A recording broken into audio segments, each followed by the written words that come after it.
le groupe parlementaire spécifiquement Pastef les Patriotes ci taxawaayam ci constance am ak ci effort yi muy def pour relever le niveau de cette assemblée. man newoon naa fi député doon benn député ta Pastef waaye yombul woon man déggaguma fi nii kar nañu député opposition pour essayer ko faagaagal wala duma ko bu du commission du plénière loolu wone na ni li ngeen wax ci assemblée de rupture am na it ay écho ndax sama ministre yi fi jaar yépp wax nañ ma écho yi keroog dama woo ministre Yankuba ne ko très bien fait parce que yow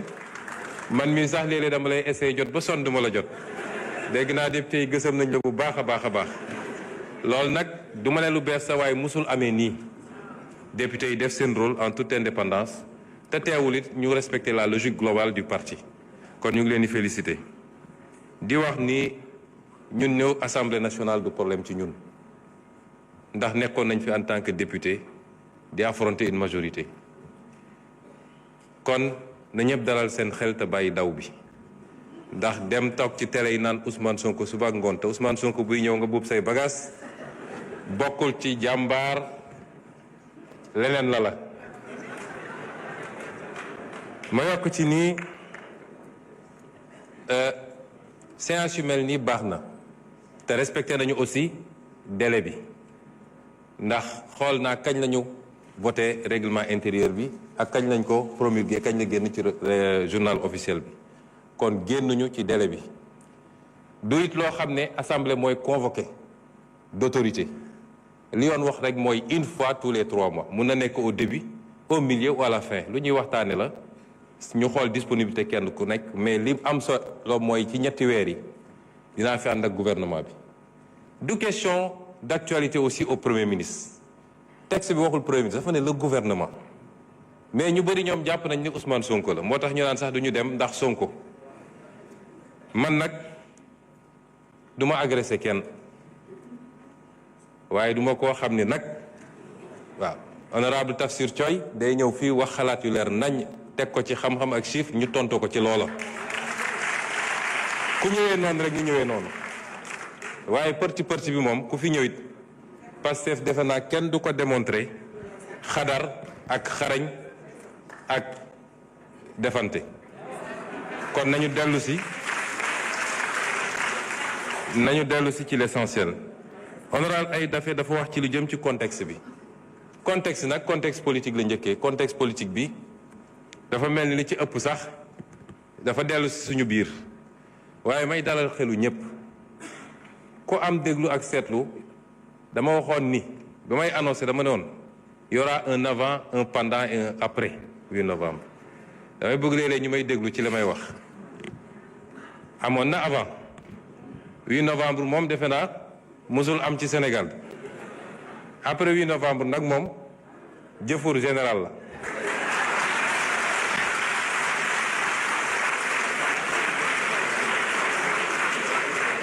waaye ñu dalal xelu nit ñi ni loolu dafa amoon benn nécessité il y avait un besoin de clarification léegi les choses sont claires loolu rek la woon besoin de clarification la woon et il fallait ñu poser acte yuy pousser à la clarification les choses sont claires mu des nag ñu doxal ku yaakaar ni problème bu insurmontable am na fi wala nit ñi dootuñu tuddante loolu amul jàmm rek la ñu seq jàmm rek di xëy di gontu di liggéey di añandoo di reerandoo benn problème amul ci wàllu politique ku nekk mun na am doxalinam ci wàllu état tey la ñu gën a farlu ci liggéey parce que liggéey xamul man liggéeyalu ma président Bassirou Diomaye man Sénégal lay liggéeyal ma président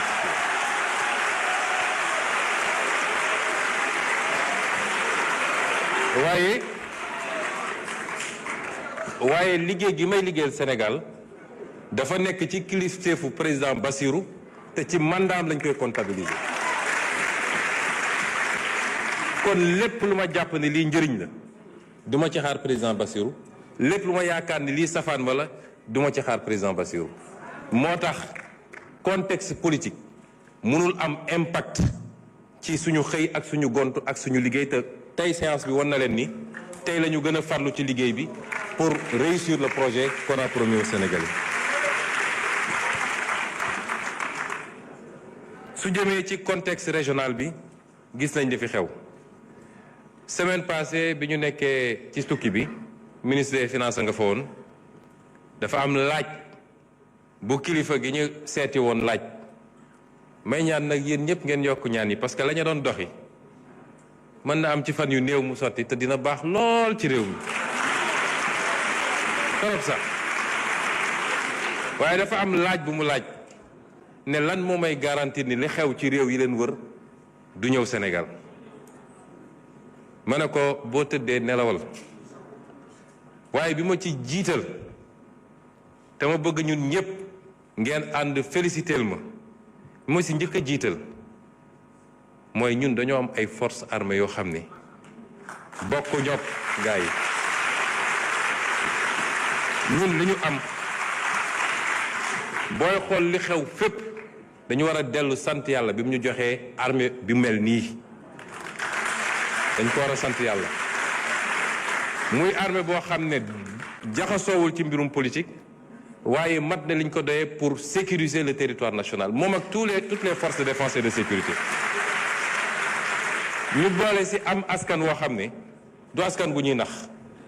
moo tax léeg-léeg nit ñi nekk ci rajo yi télé yi mbër ba jàpp ni nag askan wi génn na ci Ousmane Sonko bàyyi na président Diomaye ñu ne kon nañu accéléré bu ñu ñëwaatee nag gis lu raw lañ daan gis askanu Sénégal du askan bu ñuy nax moo tax xeetu politique bu bees gi mooy jàkkaarloog askan wi di leen wax dëgg saa su ne loolu ñi nga xam ne politique tappale la ñu xamoon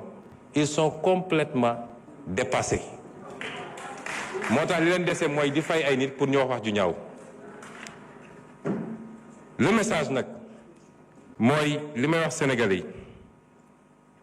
mandat bi mandat wu réforme la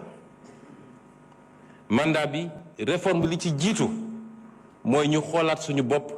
par rapport ak valeurs yi ak jikko yi le capital humain réew jikko ak valeur moo koy tabax Singapour bi ma tudd léegi benn île bu ndaw la boo xam ne matul sax benn région Sénégal amul or amul jama amul dara waaye ki ko modifié bi mu ñëwee dafa ne may njëkk a commencé mooy valeurs yi ak jikko yi mooy la discipline mooy le respect de la règle mooy l'éducation moom foofu la njëkk a commencé tey ci réew yi gën a développé ci àdduna la bokk li Sénégal am Singapour amul toq bi kon li ñuy wax ci discipline defuñu ko pour réprimer wax naa léegi ministre bi waroon nga wax ci mendicité bi aussi ndax du rek ambulant yi waaye mendicité bi ak yeneen ak yeneen defuñu ko pour réprimer te dinañ ci ànd ak ay mesures d'accompagnement waaye li ñu bëgg a xamloo Sénégalais yi lii yëpp dal ñu lan moo ko andi discipline bokk na ci yow lii dañ la koo dénk askan wee ko moom bu ko jël du ko digal sa poos bu ko jël di ko yóbbu ci ay compte ñu delloo ci xelu nit ñi ni xaalis dañ koy liggéey kenn du ko lijjanti. Premier combat mooy ñu dem ba képp ku ñu investir d'une fonction publique moo xam fonctionnaire nga moo xam décideur politique nga dootoo ñemeeti jël fistine boo moomul fii rek egguñu foofu rek li waroon tabax hôpitaux yi li ñu waroon tabaxee 100 hôpitaux 10 hôpitaux lañ ciy tabax loolu bokk na ci facteur de sous-développement te loolu bokk na ci l'un des grands combats de ce chantier de ce mandat dellu ci valeurs yi ak jikko yi ñaareel bi mooy ñu partager une vision économique lan la ñu bëgg a def ci réew mi chaque jour ñu ngi expliquer pourquoi ñu ne priorité réew du dem tabax ay forcément ay immeuble ay autoroute waaye tabaxal lii téye koom réew mbayu réew ma fan la toll napp gi fan la toll càmm gi fan la toll ressource naturelle réew mi est-ce que téye nañ ko ci réew mi est-ce que ñi ngi fexe transformer loolu mu andi valeur ajoutée moo gën ñu koy bàyyi mu génn brut loolu bokkul ak li fi daan am donc option yi bokkul kon effort yi ñuy réclamer peuple bi c'est pour aller d'un point bi ñu fekk réew mi mais lii ñu wax nii buñ ko réaliser defe naa coow li yëpp ñuy wax ci jafe-jafe yeeg emploi jeunes yooyu dootu fi am mais loolu pour ñu avancer il faut ñu partager gis-gis bi te il faut que ñu fexe ba instaurer ce débat là mu doon le débat prioritaire fii waaye débat xëy su ba ngoon jot am Sonko andil Ousmane amalul njëriñ réew mi nañu wax lan la président Bassirou Diomaye ak gouvernement am di def ci mbay mi ci càmm gi ci napp gi lan la ñuy def pour teewaat suñu réew moomaat ko loolu moo ëpp solo que débat yooyu ñuy am kon peuple bi ci boppam moo war a affranchir bu dee lenn ci médias yi ak réseaux sociaux yi buggu ñoo topp loolu peuple bi moo war a am ful la boppam daal di dellu si ses orientations soo déggul loo xam ne jëm na ci liy farata liy njëriñu réew mi nga romb loolu dem toppatoo farata parce que booy déglu léegi Sénégal nga tukki tuuti da nga naan mais ñun dafa li am Sénégal amul fenn amu ko te ñëpp laa wax nag ku bokk ak man ak ku bokk ak keneen man sama discours musul changé nañu dellu si ci valeurs yooyu c'est extrêmement important te loolu c'est l'un des éléments importants de ce mandat. Ce mandat est celui de la refondation patriotique. Les valeurs humaines, le capital humain, la souveraineté, mais également les réformes institutionnelles et politiques am na ko laaj léegi pour gën a dëgëral et stabiliser les options économiques claires mais surtout te loolu lu am solo la ñun ñiy jiite il faut qu'on soit irréprochable aw askan munoo ko woo ci direction bu dee yow jiituloo ko fa moo tax la reddition des comptes la fa daan am régime bu ñëw ñu yëkkati ko quelques jours jàpp benn wala ñaar bouc émissaire après mbiri ndax saay loolu mënatul am du soxor du fayantu waaye c'est une demande forte du peuple sénégalais qui a suffisamment subi moo tax nous veillerons à ce que ñu doxalee ko ni ñu ko war a doxalee ba képp koo xam ne def nga te mu am ay preuves yu def nga lay ak peuple sénégalais ku deful ñu bàyyi la nga ñibbi waaye ñun ñi nga xam ne ñun yàlla dénk tey ma dellu waxaat ko du ay menaces du dara ku ci yàkkamti wala nga dugg ci logique politicienne mooy jàpp ni il faut ma dajale xaalis pour dem uti ay base politique ba laal la waruta laal doo ci mucc yow it parce que fii amul kumba am ndey kumba amul ndey on appliquera la même rigueur enfin yi nga xam ne c'est les grandes orientations li ma bëgg a gëm lu peuple bi xam ko mooy conviction man dugguma politique pour am dara soxlawuma dara ci politique man conviction mu dugal ci politique ku may woteel danga may woteel ci base boobu bu dee li may wax doyu la wala gisoo sa intérêt mun nga woteel keneen waaye ni ma meloon démb ci opposition na la defe naa Tafsir Thioye posé na question bu mel noonu la raison d'état ou yu mel noonu li ma gëm mooy yow mi ñu dénk yaay jox état bi contenu ci jamono ju ñu fa nekk ça veut pas dire qu'il faut être rigide mais dafa am des fondamentaux ci li nga yàgg a wax ak askan wi ba ñu dégg ko nga ne lii laa gëm lan moo mën a justifier nga ñëw nekk ci pouvoir di changer loolu rien ne peut le justifier te la plupart du temps on ne le fait pas pour le peuple on le fait pour des intérêts occultes on le fait parce qu'il y a des pressions de lobby on le fait parce qu'on a ses calculs personnels mais on ne le fait jamais pour le peuple et c'est pourquoi man li ma gëm mooy